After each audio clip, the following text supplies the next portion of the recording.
दोस्तों welcome to my channel. मैं दीपक चौरसिया अपने एग्जाम पॉइंट पर स्वागत करता हूं।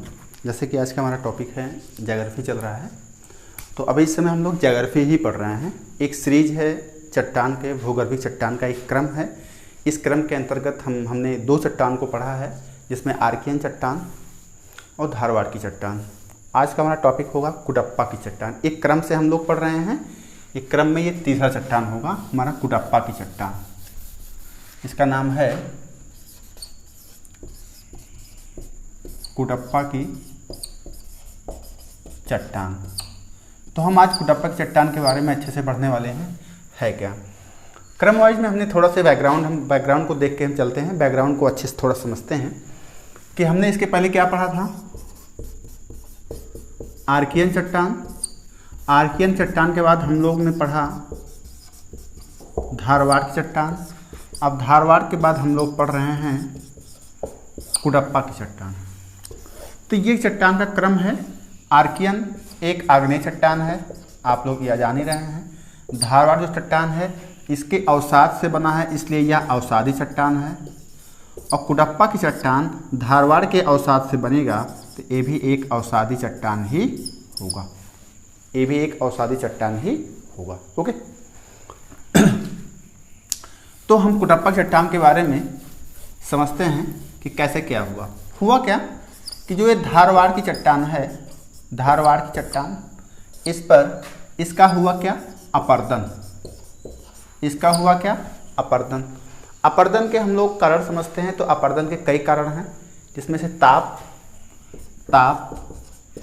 वर्षा, हवा, नदी, इन सब के द्वारा क्या होता है अपर्दन होता है। और अपर्दन से धारवाड़ चट्टान में क्या हुआ कटाव हुआ, और ये कटाव के बाद एक नई चट्टान बनी जिसका नाम था कुडप्पा की चट्टान। ओके अब हम ये समझते हैं कि कुडप्पा की चट्टान कैसी चट्टान है। तो आप जानिए अवसाद से बना है, तो अवसाद चट्टान है। बस सिंपली याद करने का ये साधारण तरीका। कैसी चट्टान है, क्वेश्चन पूछता कभी कभी कि कुडप्पा की चट्टान कैसी चट्टान है, तो आप बताएंगे कि ये अवसादी चट्टान है। ठीक है, अब बेसिक समझते हैं कि यह चट्टान किन क्षेत्रों में पाया जाता है। पूछता है कि किन क्षेत्र में ये चट्टान पाया जाता है। तो अधिकतर ये भी आंध्र प्रदेश,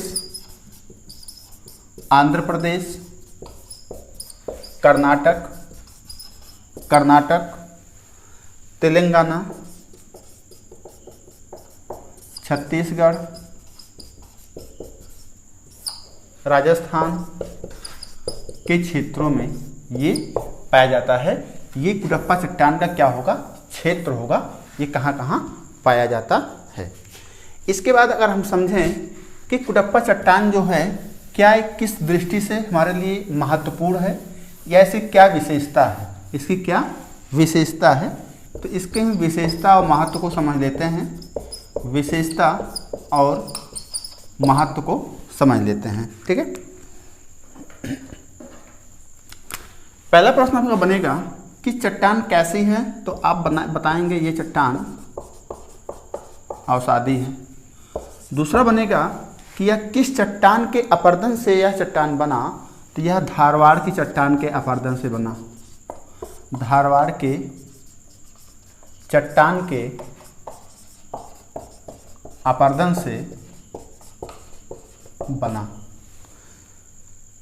क्या पूछा था, क्या इस चट्टान में परतें पाई जाती हैं। तो इस चट्टान में परतें नहीं पाई जाती, परतें नहीं पाई जाती। पूछता है क्या इसमें जीवाश्म पाए गए थे। तो इसमें जीवाश्म नहीं पाए गए थे, नहीं थे।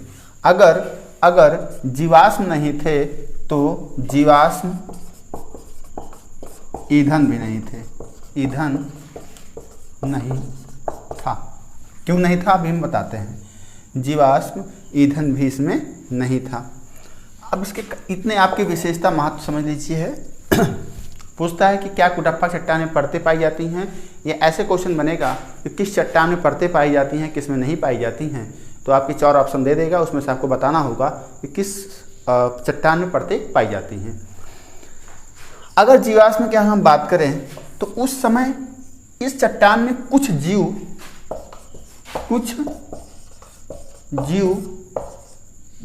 उत्पन्न हुए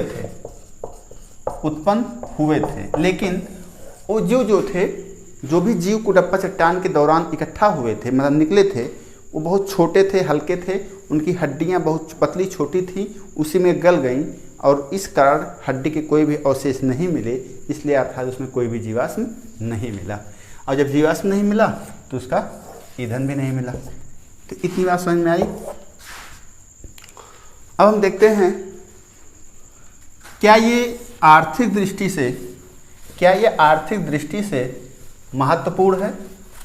क्या है ये आर्थिक दृष्टि से महत्वपूर्ण है? क्या ये आर्थिक दृष्टि से महत्वपूर्ण है? हाँ। तो इस चट्टान में बलुआ पत्थर, चूना, संगमरमर, क्वार्ट्ज, ये सारी चीज़ें पाई जाती हैं। अगर हम बात करें खनिज की तो खनिज में भी एल्युमिनियम, तांबा, लोहा, निकिल, लोहा पाया जाता है और इसमें निकिल पाया जाता है। ये सारी चीज़ें आर्थिक दृष्टि से ये महत्वपूर्ण हैं।